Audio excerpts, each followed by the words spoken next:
The other thing that your staff is going to need in terms of support is standard approaches to common problems that previously they haven't had to be responsible for in most practices.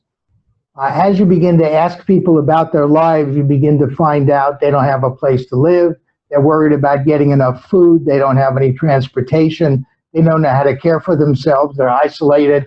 All of these things have approaches that are very important for your staff to have access to. What I found is if I don't have a solution, I don't ask the question.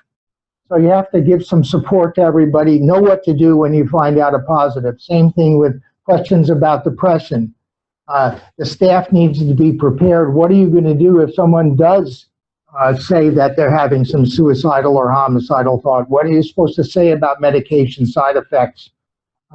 Or when people give a hint that they're having problems with a substance use concern.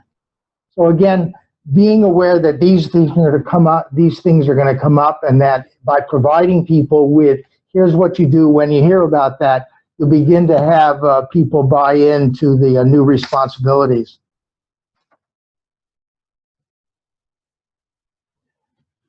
One of the things that everyone's going to need to get comfortable with are some of these assessment tools. The PHQ-9 is a very important one. It's not the only way to look for depression, but it's one that's been very well studied, not only to give you some ideas about who might be depressed, but also once you've made the diagnosis clinically, you can use this tool to assess very effectively the progress of your treatment.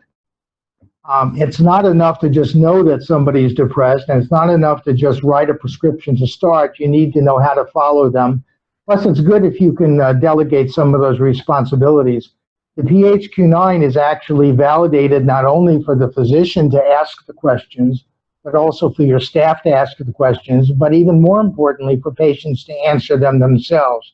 It can be given in the exam room, but it can also be given over the phone.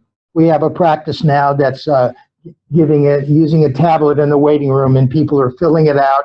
It's going directly into their EHR so that they can attend to the results. Next. There are also validated tools for anxiety. Again, they can be used to clue you into a possible diagnosis, and also they can be used to see how people are doing. Again, as clinicians, we're used to having tools like this, but in the past, we haven't had tools like this for mental health and other behavioral disorders. And now we can begin to approach this in the same way that we do with a patient with high blood pressure or congestive heart failure. Finally, the next group of tools you'll want to be used to using are ones that look at drug and alcohol use. The Audit C and the DAS-10 are commonly used, and there's a good deal of literature available on how to use this in your practice. This doesn't mean that you have to provide comprehensive services for patients with these problems, but it does mean that you can begin to connect them to people who have those services. Just because I don't do cardiac catheterizations doesn't mean that I don't look for coronary disease symptoms and signs. A good place to look for help with this particular group of problems is to go to the SAMHSA site, which is listed in the resources at the end of our presentation. Next slide. Another support that you can provide to your staff and your colleagues is what to do when you do have a positive PHQ-9. That doesn't make the diagnosis of depression. You need to consider other comorbidities, including alcohol and drugs, but also issues of family violence and some people with bipolar disorder who might actually get worse with certain medications for depression. You'll need to know about suicidality in particular. Again, once you've laid this out for people, everybody knows this is what we do when we run into it. You can begin to have a real system of care for people with behavioral health problems in the same way that you've developed for people with diabetes, hypertension, and cardiac disease.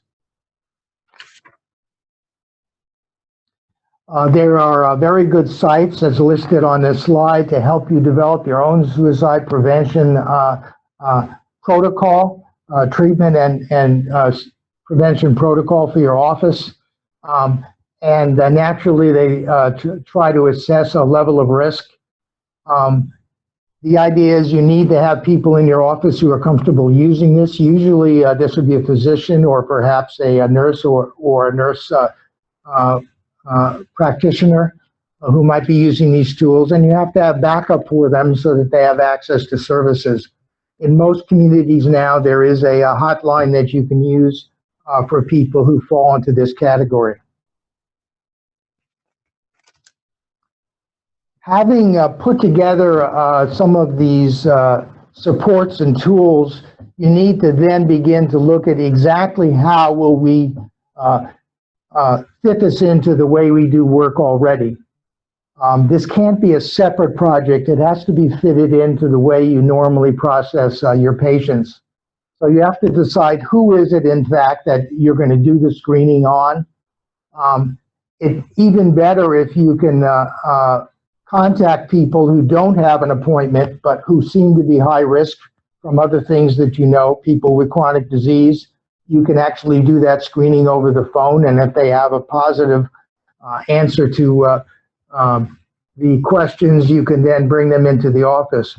We like to develop a lapsed care report that shows people with cardiac disease or diabetes who haven't been seen in 6 months, who are obviously high risk to show up in an emergency room or a hospital, and to call them up and remind them and get them re-involved in care.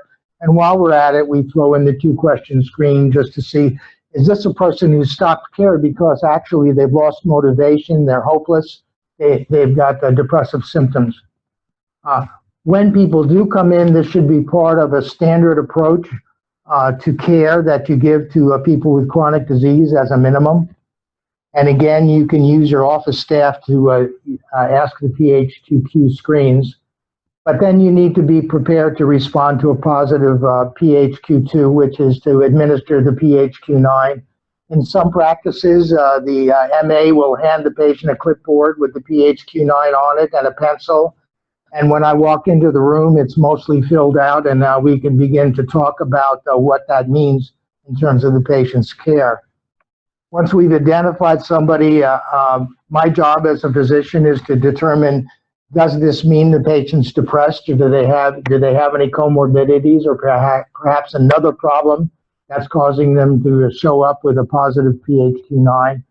Having determined that they have depression, I would then want to make sure that they get started, initiated on appropriate therapy, and do a warm handoff to my staff so that the people, the care managers who are going to help me follow this patient can meet with them before they leave the office.